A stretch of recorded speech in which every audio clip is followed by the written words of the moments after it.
Can you? Okay. Please, can you still hear me?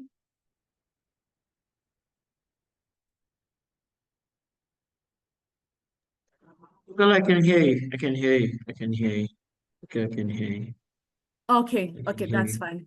So, like I was saying,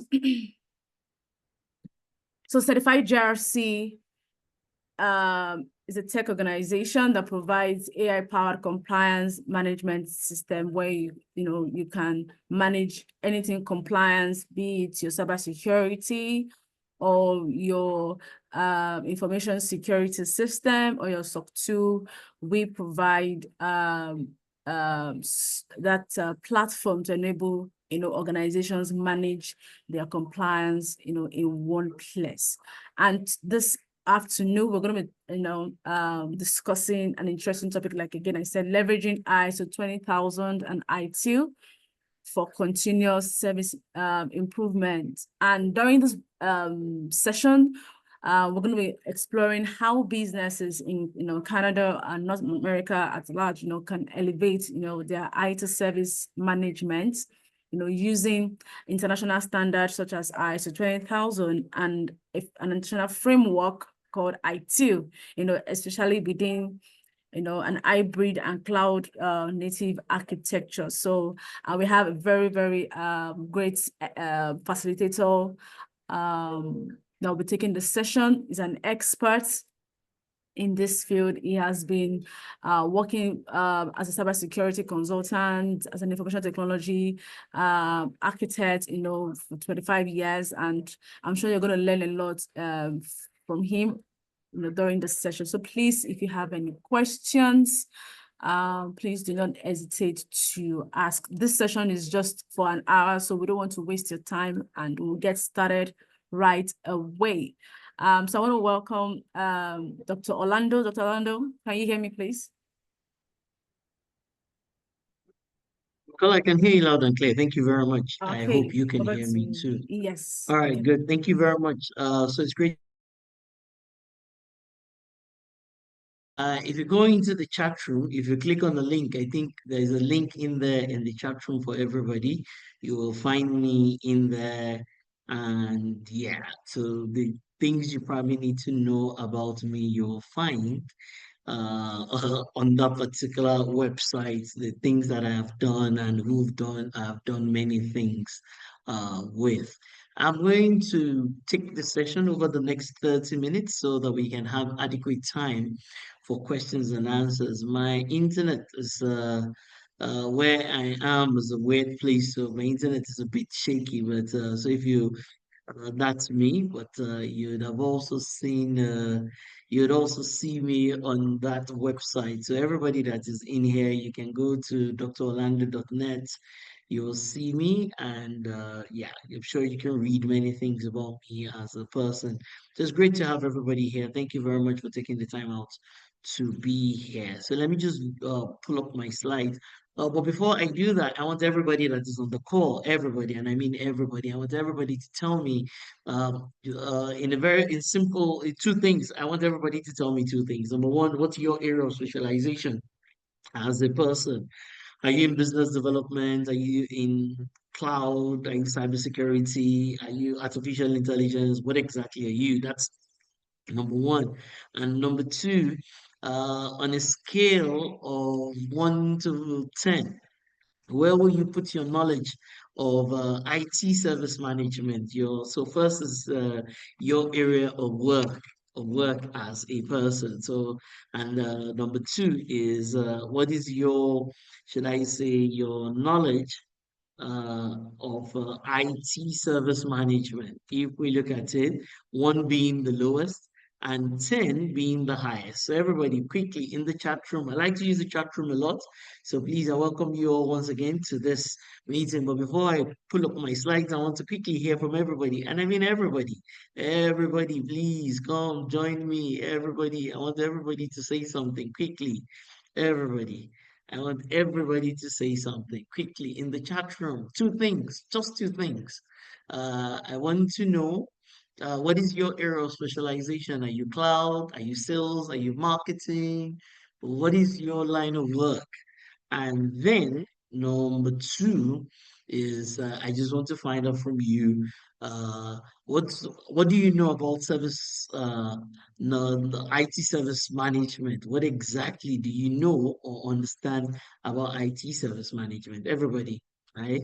Everybody, quickly in the chat room. Once I have it from 10 people, then I'll just go ahead. Once I have it from 10 people, then I will go ahead. Everybody, quickly. Product management. He did, yes. Okay, good. Can I hear from others? Very quickly. Can I hear from all the others? Who just says Ed. Oh, then he just, I'm going to have to get you to take the class. What is your line of work? You didn't tell me your area of work. And please tell me Uh, the right pronunciation of your name. Actually, I do delivery management, operation management, project management, ITSM as well. Um, Ah, all based on ITIL, yes. ISO 20,000 as well. Will you offer to take this class so that I don't have to say anything? You be the You- trainer, and You're you you're be the such a trainer, and teaser. I'll be. Thank you very much. Thank you. Thank you. Thank you for your comments. I like that. Thank you very much. All right, good. Now it says 5/10 sys administration. All right, brilliant. Good. So let me just jump into it. Thank you very much, everyone. I'm hoping all of you will learn one thing or the other, and hopefully you'll be able to take one thing or the other away with you in the next couple of over the next 30 minutes that I will be going through this. As a person, I think I've been doing ITIL specifically had to be 2006, if I can remember. It had to be 2006 because I remember that I had a client that I was working on the 2007, and it was an ITIL service desk alignment to ITIL engagement. So I must have been doing this either 5 or 6. So I definitely think I've been doing this for about 20 years that I've been working on ITIL. I've been certified and recertified and recertified and over-certified when it comes to when it comes to ITIL as it is. I've been certified over and over again doing different things. Zalani, thank you very much also for being here. So I'm just going to pull up my slides and I will go through. I'm just going to pull up my slides and I'll quickly go through a couple of things. Over the last over the last 10 years, I've also been doing a lot of ISO 20,000. So I'll share my thoughts on both sides with everybody. All right. So once again, welcome everybody. Welcome. Uh, so ITIL, most people think about ITIL, and I think that's a what's the word now? That is a problem coming directly from Axelos as an organization, because when people think about ITIL, they focus more on the examination. It's almost like because Axelos makes money from the exam, people think about ITIL as a set of exams. Oh, foundation and practitioner and specialist and those kinds of things. Well, ITIL is in reality, it's a framework. That's it. This is directly from the Axelos website. So everybody, you can go onto the Axelos website, or if you just open the browser and you just type in there and you just type Axelos ITIL, it will bring you here, and it says it clearly. It's a framework. It is a framework for the management of IT-enabled services. I mean, in very clean and very clear terms. So that's probably the first takeaway for everybody. That's the first takeaway for everybody. You need to think about ITIL as a framework for adoption. Did you hear that? Everybody, please take note of that. Reserve additional screen, but it's in here. Oh, if you're presenting, you Feel probably should wait for that work. So person. Ah, I need to mute somebody who's okay, good. I think the person is muted. Right, brilliant. So I think that's the first thing, everybody. You need to think about ITIL as what? As a framework. And when it's a framework, it's for adoption purposes, right? It's not just a set of exams. In fact, in reality, the exams are a secondary issue. It's a framework for the management of IT-enabled services. That means any kind of service that an organization has got that sits on IT, it could be a banking service, it could be an insurance service, it could be a public service, it could be water, it could be utilities, it could be electricity. It can be any kind of service that's enabled using IT.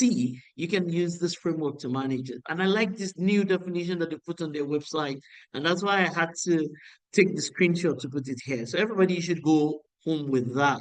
The other thing that you can see here, it's about what? Co-creating value and driving organizational success in the digital era. So almost like 5 things there. Number one, to co-create. That means it's not just one person that is doing it. It's not just dependent on the IT department. It might be dependent on multiple departments working together.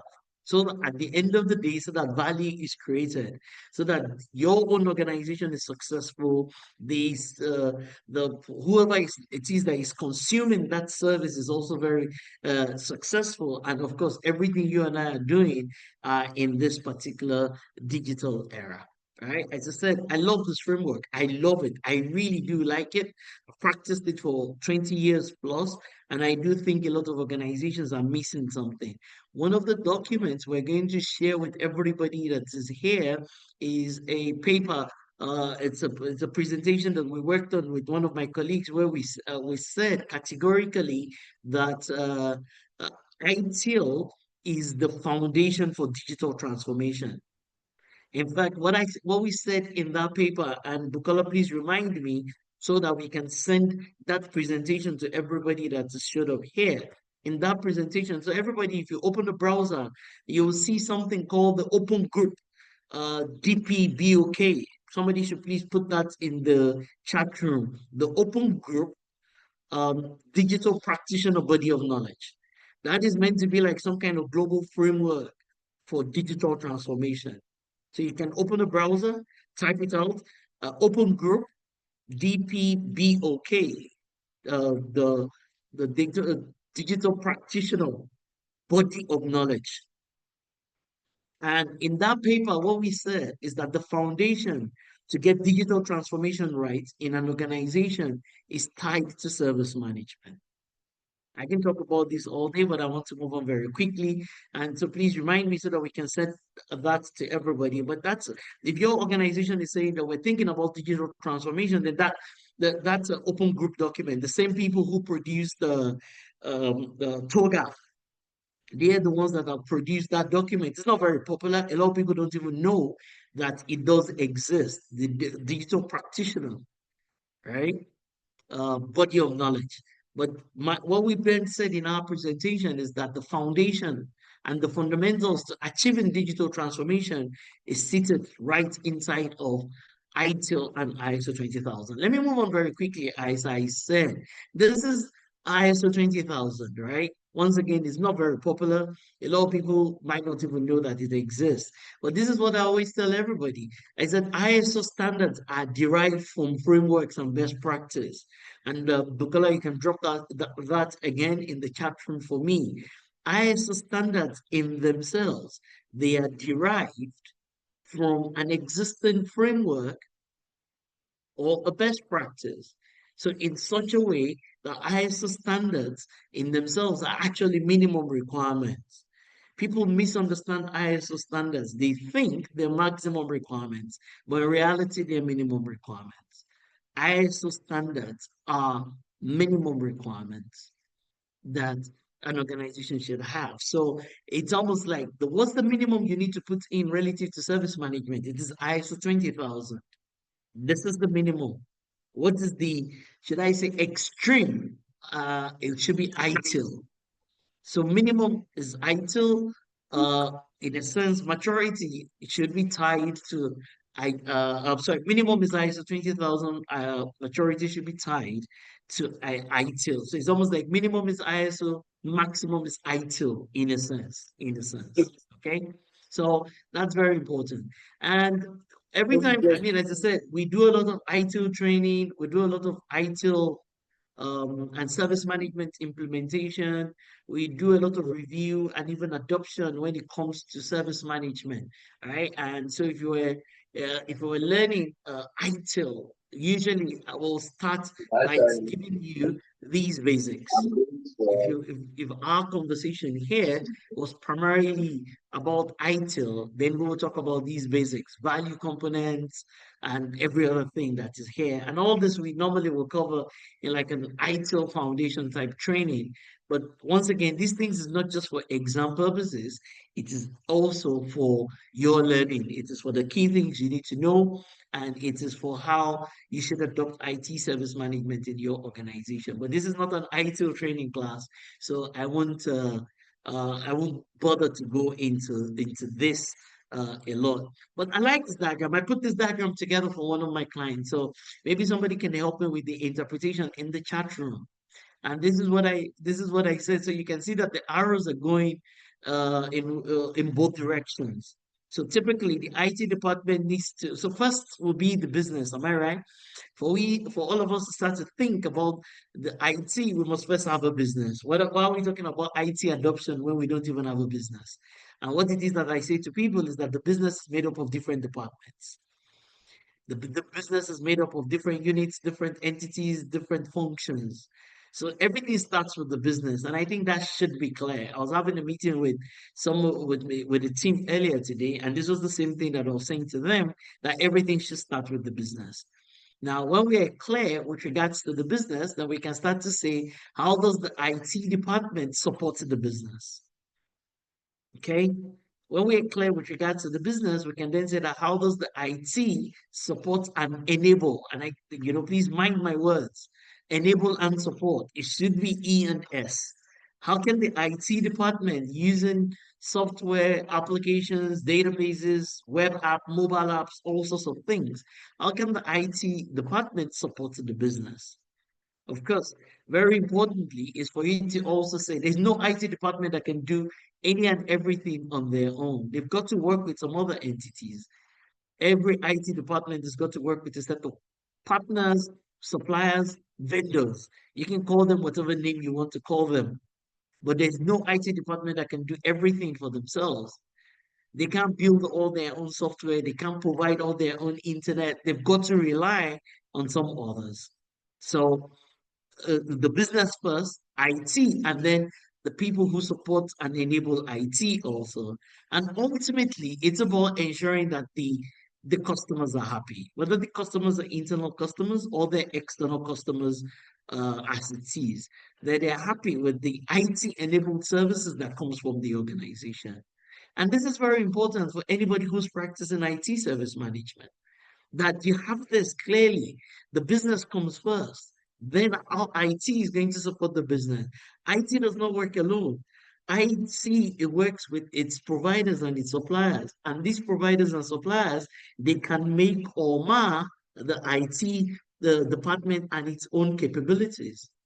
But ultimately, it's about your customers, ensuring that those customers are happy with what it is that you give to them.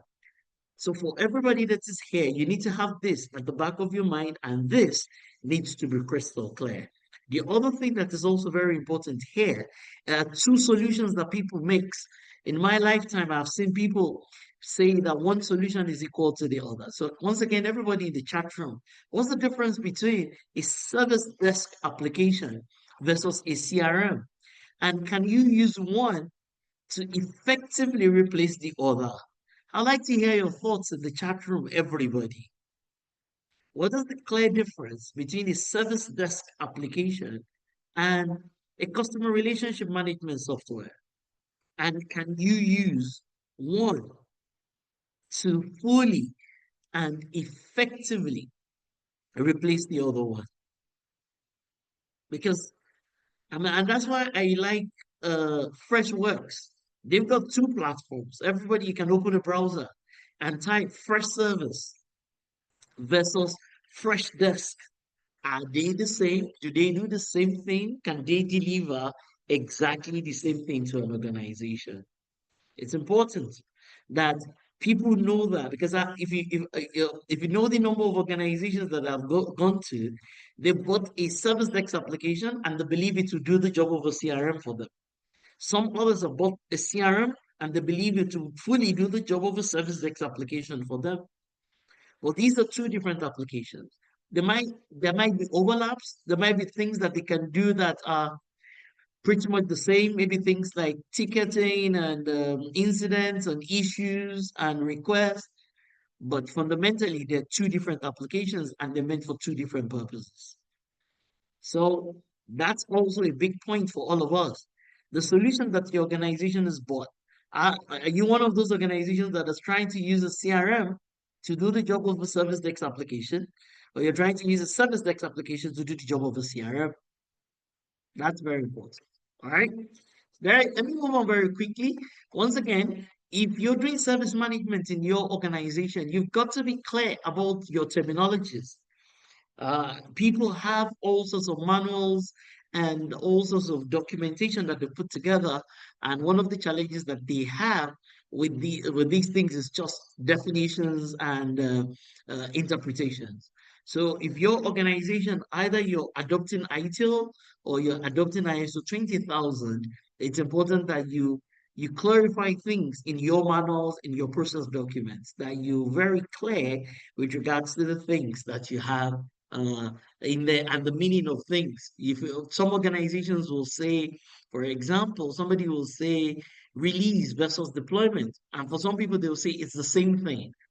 And but ITIL is very clear the difference between when you're doing deployment versus when you're trying to release something into the hands of the users. Some people will mix demand and capacity, right? Some people will mix business continuity and availability. People mix these things. So it's important. Some people even mix customer versus user. And that is why when I wrote this out, you will see I've put some things I'll say this versus that. It's not written like this in the item material, but I put it out here just so that there is clarity around this. So everybody, let's look at all the places where I have versus on my screen. Utility versus warranty, customer versus the user. Two different things. Output versus the outcome. Opportunity versus demand. You can also see an event versus an incident versus request. Also, what is a problem and what is a known error? So there are many things that everybody needs to take into consideration. Go back to your manuals and ensure that the words that you're using and their interpretation is in line with how ITIL and even ISO 20000 has documented them. Right. So I mean, if you take this is something you should take away, and that's why you'll see the difference between this place, right, which is ITIL, that has broken it into these practices under three categories. Now they have general management practices, service management, and then the technical management. Now, I don't necessarily agree with this categorization, but that's what they have done, which is okay. Because I think some of the things on the service management. So, for example, I think business analysis should not be under service management. There's no reason why it is there. It should have been under general management because business analysis is what you do before project management and even within the management of a project. I think that definitely is out of place as far as I'm concerned. Uh, some of the other ones, it's questionable, but we can leave it where it is. But business analysis definitely should move to general practice. Now, this is why I like ITIL. Architecture is about enterprise architecture. Continual improvement is about the continual improvement steps. Information security, you should align that to either NIST or ISO 27001. Knowledge management is also a bit tricky because there is knowledge that is tied to general things. There's knowledge that is also tied to service management, whereby you and I are creating knowledge-based articles and we're describing how we've resolved one thing or the other. Measurement and reporting is fine. That's the conversation around KPIs. I like organizational change management because organizational change management is what the best example for that is organizations are buying Microsoft 365, but everybody's got like 10 or 20% utilization of all the applications that are there. Everybody's buying one ERP or the other, Odoo, SAP, but everybody's only using 10 to 20% of the capabilities of those applications. So how do we manage change in an organization? This concept of portfolio and project Many projects make up a portfolio. There's the concept of how you manage relationships. There's the concept of risk, IT risk. There's the concept of IT financial management, which is financial management. There's IT strategy, which is where you have strategy here. There's also the supplier side of things, vendor supplier management, and also there's the human IT workforce side of things. And I was saying to a client of mine recently that everybody should go to look into SFIA version 9. Everybody open the browser, type SFIA V9. It's brilliant. I think every IT professional should know about that.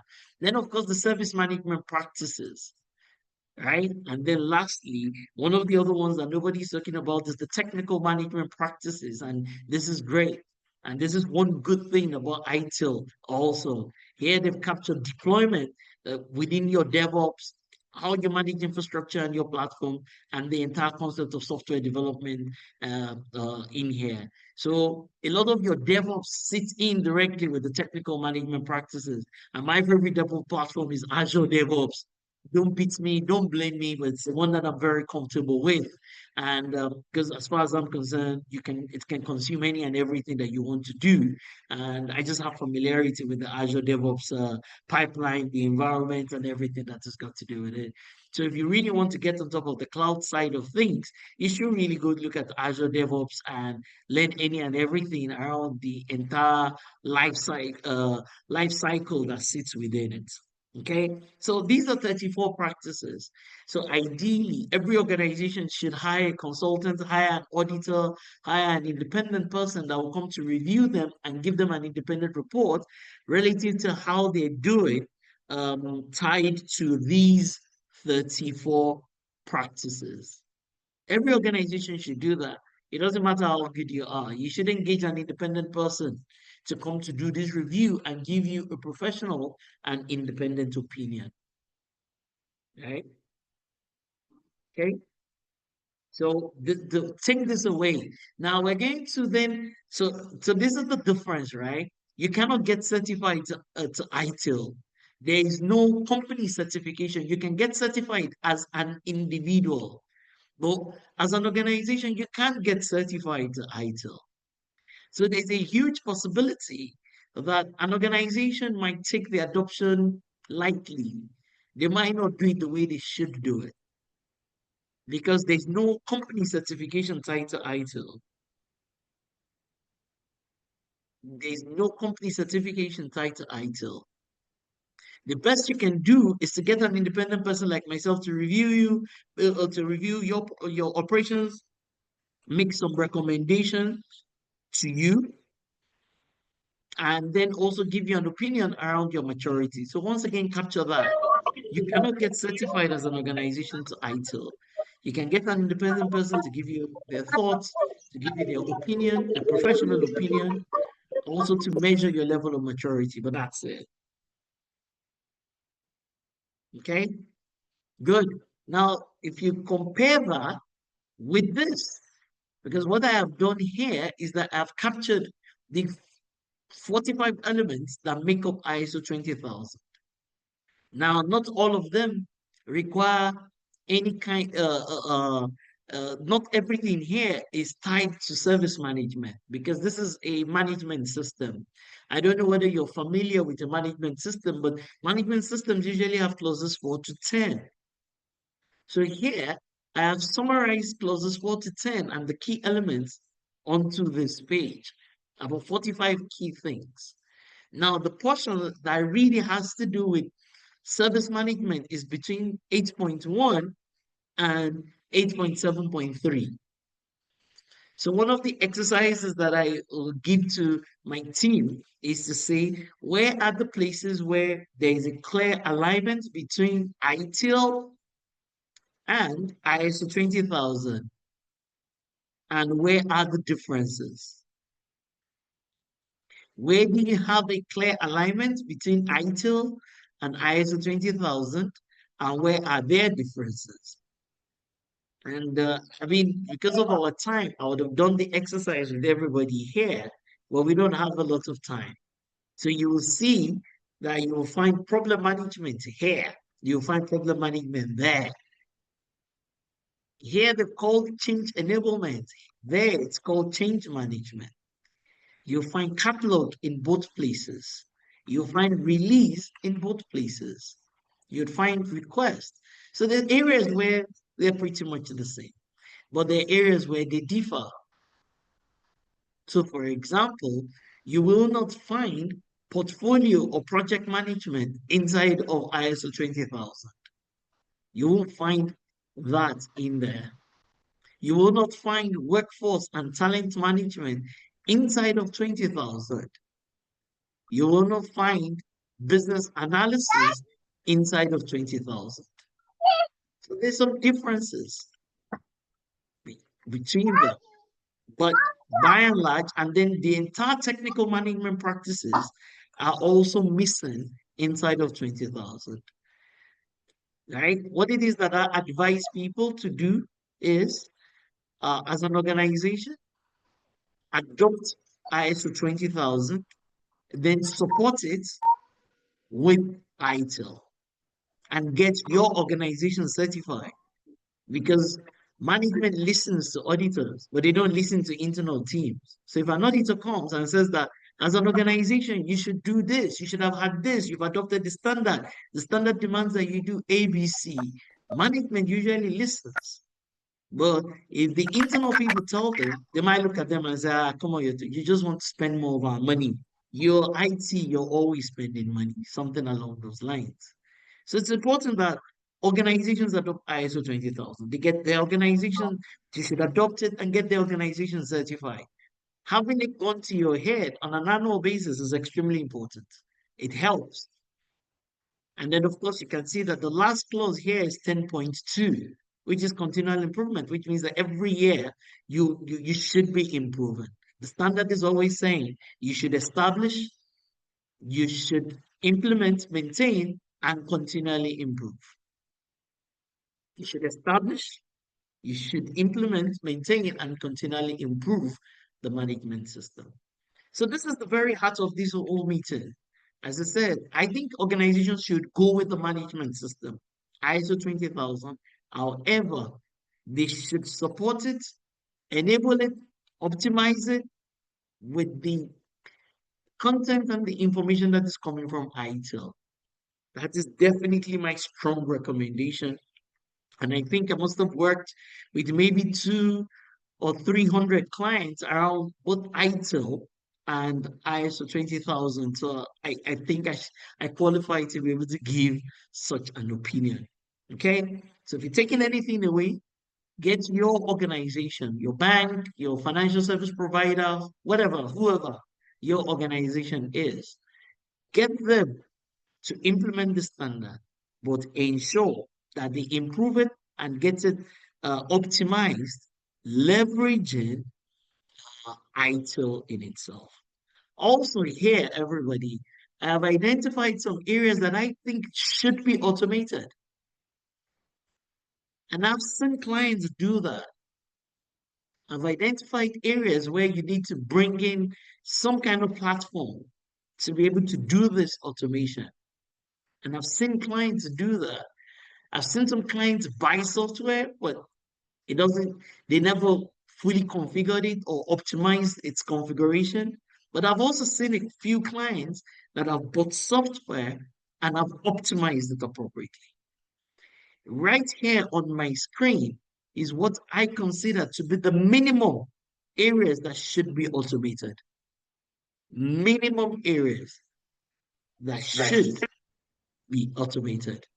Also here, you can put your thoughts or your questions in the chat room. I'm going to stop in 5 minutes so that we'll have time for, I'll stop in exactly 8 minutes so that we'll have time for your questions. Another thing everybody should note here is 8.7.2 and 8.7.3. It's important that you align those two sub-clauses to your ISO 22301 and your ISO 27001. It's important that you do that. And I was still telling a couple of banks some weeks ago, and I was telling all of them, I said to them categorically that ISO 20000 is more important than ISO 27001 and ISO 22301. ISO 20000 is the foundation for optimal information security and even for optimal business continuity. And that is why you will see that even inside of service management, the technical sides, the technology-driven portions of both business continuity and information security, they're already covered in here. Information security is beyond IT security. I know that, but the IT side is covered here. Business continuity is beyond IT service continuity. I know that, but the IT portion is covered in here already. Allowing an organization to be optimal by leveraging ISO 20000. So it's almost like ordinarily your 27001 information security and your business continuity should build on the strong background of ISO 20000, which is around service management. Okay? And once again, when you start to talk about deployment, so one of the key things also here is that, you know, here you've got what when you come down, so here you can see that there is deployment on the technical, but there is release on the service management. Okay? In the older version, they used to call it release and deployment of ITIL, but they learned that that's not how it works. It's deployment before release. Because the definition says that the release is when it is the users have contact with the build or the application or the module or the feature as it is. So once again, these are critical things that anybody that is doing these things should take into consideration. And that's where the cloud portion comes in. It's almost like the alignment of service management to DevOps, so to speak. All right. I like this because I think I did this for one of the clients, and I was saying to the client that how do you integrate these 20 things? And that as an organization, you need to build your service management system in such a way that these 20 things are integrated. These 20 things are integrated. And people use Excel for some people have applications, people do all sorts of things. I won't spend too much time here. There are many things on the Axelos and even on the people search website, everybody. So now there's a global conversation of AI in ITSM, and you find this on even on YouTube. So everybody can check. There are many things like this on YouTube. You'll find it from people said AI in IT service management, right? I put my top two tools here. These are my top two. These are my top three, my my two favorite ones. I always tell clients if you're going to use a solution, for me, I'll say you should use one of two, especially for even for medium to big organizations. You should test, demo, review, engage the provider. Service X Plus from Managed Engine or Fresh Service. Prior to now, for many years, Managed Engine Service X Plus was my favorite. But now, I think I'm now more in love with Fresh Service. I think so. So, but it doesn't matter. There's a free open source one that I think organizations should try out. Somebody drop the link in the chat room for me. The GLPI, Service Management, the open source version. So if you want to try what the service management solution is, go try this. Go try that. GLPI, free open source. So they have a paid version and they also have a free version. GLPI. Somebody should drop the link in the chat room for me. But wait, if you're thinking about the paid version, my professional opinion is go with either this one or this one. They're probably the best. We're building the software. It's called Certified GRC. It's a software. We're building it. One of the modules inside of it is definitely something for service management, and it's going to capture. It's a full GRC platform. It's an application that you can use to pretty much manage your service management, cybersecurity, and every other thing under governance, risk, and compliance. It's work in progress. We're working very hard at it. And these are the frameworks and the ISO standards that will be available within the platform. So over the next couple of months, we have decided we're going to have this once every month. So this month, we're talking about ITSM. At some point in time next month, we're going to talk about cybersecurity. Another time, we're going to talk about PCI DSS. Another time, we're going to do risk, enterprise risk. Another time, we're going to talk about privacy, data protection. And then, of course, we're also going to talk about resilience and disaster recovery and business continuity. So this is the lineup for the entire year, the remaining part of the year. I'm grateful to all of you that you've taken the time out to be here for this first one. This is the first in a series of 6. Thank you very much for taking out of your very busy schedule to be here. We appreciate your time, and we'll share with you presentations, this presentation and many others that will help you in your career as a governance, risk, and compliance professional. Once again, thank you very much for your time. I'm happy to take your thoughts, to take your opinion, your comments as it is. Thank you, everybody. Okay. Thank you, Dr. You're ready. Orlando. Thank you. Please, you have questions. Please let's unmute. You can raise your hand to unmute yourself to speak and ask your questions, or you can also drop it in the chat box and we'll surely respond. Okay, I see a lot of feedback. Thank you, sir. Thank you, sir. Yeah, I have a question. I think I posted in the chat as well. Right. From business analysis perspective, I just want to understand, what are the capabilities BA should have under IT service management. I have done my ITIL back in 2008, a long time ago. I found, foundational certification, and then worked in many industries like healthcare, insurance, finance, banking, government sector. So just wanted to learn more, which we can, so that we can enhance learning in ITIL's perspective. Brilliant. Thank you. Thank you very much for that. Thank you. So, I mean, I like your question, right? So, if maybe I'll look for it. If I'm able to find it before we finish this session, right? There is the methodology called the business analysis body of knowledge. It's called BABOK, right? And Yeah. BABOK has got something called the 50 competences. So anybody can type, everybody can open a browser, you can put it in there. It's called 50 techniques, sorry, I say 50 techniques. It's got 50 techniques inside of it. So those are In the the key BA BOK, techniques that you're referring the BA BOK here? did you get that? Are you referring the BA BOK? Hello? Sorry, Hello? are you referring Hello? to the business analysis body of knowledge? Hello? Did you hear Hello, me? Dr. Orlando, can Hello? you hear? Hello, can everybody Okay. hear me? Is my internet breaking up? Yes. I Is can hear my you. internet breaking up? Okay, I apologize. I apologize. So I was saying, everybody, Doctor, you he should was type asking some. you if it was BABOK you were referring to. Yes, the 50 techniques specifically. Okay. There's something Okay. called the 50 techniques. Okay. 50 techniques. So yeah, I found it. All right, good. You're in luck. All right, so hold on one second. All right, I found it. So these are now not all the techniques are, should I say, useful or necessary within IT service management, but some of them are. Can everybody see my screen? Can everybody see my screen?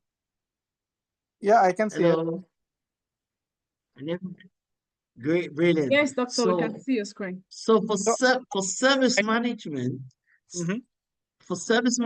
some of these techniques are compulsory. Not all of them, but some. Yeah, so some of them highlighted when I can see these are the elicitation techniques, which BA, for example, 21 focus group, function decomposition, interviews. These are the elicitation techniques which I have been utilizing for requirement gathering. Prototyping is one of them.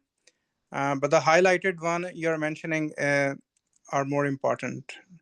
No, no. So no. The highlighted ones are usually the ones that I say that are not very technical. So even Oh, non-technical people can use them. So the okay. highlighted ones are for they are the things I consider to be non-technical, while the Okay. non-highlighted ones are the ones that are that are a bit more technical. Got it. Got it. But generally speaking, generally speaking, these are the techniques that for every kind of business analyst, and some of these things are important and essential within service management. I hope that's But clear. how do you relate with these techniques with this IT service management? So it depends on what it is that you're trying to do. So if you and I go to a client site and the client says that, that their incidents are always being delayed before resolution, or they're having problems with classification. So we're going to use some of these techniques. So one of Yeah. the ones we will definitely use, if that is the problem from our client, will be what? We're going to have to use number 22. Right. We're definitely going to have to use number 25 and number 26 and number 27 and number 28. You and I are Yeah. going to use number 29 also, right? We're Yeah. probably going These to are the use number problem 30. solving techniques. I agree. Absolutely. Yeah. Yeah. Yeah. So those are the techniques that you can use to resolve service management problems. Mm-hmm. I've Great. worked on Yeah. an engagement whereby the first set of things that I did was to drop. So every was to drop a couple of things for the client, and I had to leverage number 34, number 35, number 36, and number 37, and even 38 and 39, and all the way to 40 in the first week of working for the client. I had to Right. leverage from 34 all the way to 40 in the first week of working directly for the client. Okay. Yeah. It was Thank a you. service, and it was a service management engagement. Thank you very much, sir. All right, good. Thank you, sir. Any other person? Any thoughts? Any questions? And if you're looking for some free templates, everybody, FitSim. Everybody, there's something called FitSim. All right, FITSM. They've got some free ITIL templates in there. FIT. I'll put the link right here in the chat room. FitSim has got some free ITIL, service management templates. So everybody, you can go in there. You'll find some brilliant templates in there